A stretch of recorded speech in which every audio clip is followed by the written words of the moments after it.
So, of course, with Gunna doing what he did, and a lot of rappers and also fans and stuff done turned their back against him, even though his album and projects and his sales are doing better than a whole lot of rappers that ain't been considered a snitch. But anyways, that's besides the point. It looks like, there's been people that say, man, if I ever see Gunna, man, I'm going to call him a rat to his face. I'm going to do this, I'm going to do that. And it seems like a lot of people never do nothing to the actual people face that they sell a lot of stuff to. Well, that has changed because Gunna was coming out of a restaurant and there was a street guy outside waiting for Gunna to come out just so he can hold his camera up and call him a rat to his face.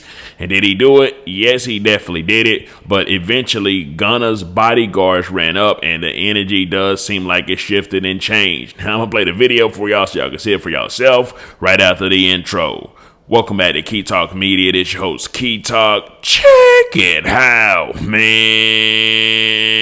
All right. Key Talk Society, go ahead and like the video for me so we can get the video started. Anyways, so yes, the street guy outside with the gold grills in his mouth was just waiting for Gunna to exit the door, just so he can call him a rat to his face. Maybe he was doing it for clout. Maybe he was doing it because he really just feels Buddy is a rat, or maybe it was for both of them. But here goes the video. Look at Gunna a rat. Check him out. I said, look at Gunna. No, what you said before that? Whatever I wanted to say, brother. Why you can't repeat it? I just want you to repeat. Check him out. I just want you to repeat. So you can look for Rich Shot, do something. I just want you to repeat. So I can sue the hell out of y'all. I don't give a fuck. Look at him, sure. Look.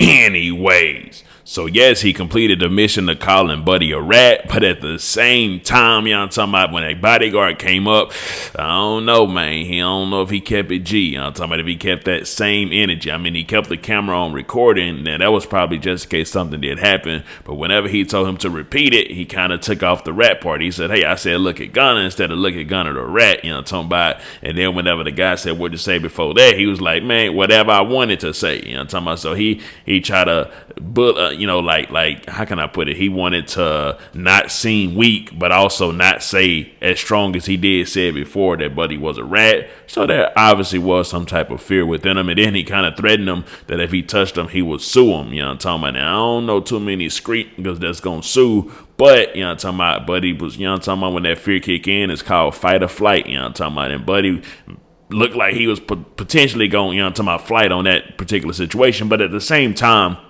I don't think Gunna's security could have done anything because security ain't there to stop somebody from using their rights, their amendments, which is the freedom of speech. I'm talking about. You can't stop somebody using their freedom of speech. He's just there to protect Buddy against some type of harm or something like that. If he would have touched Buddy, he could have definitely been sued. And of course, the security guard could have been in trouble as well because he was not like an immediate threat. He was just using verbal language. I'm talking about. So anyways, what would you have done if you was in that situation? I'm talking about, you seen that big old bodyguard walk up, would you would have stood on business, stood on what you said, or would you would have kind of played it off kind of like Buddy did? Let me know something. Comment down below. Let me know what you think about this entire ordeal. I'm out.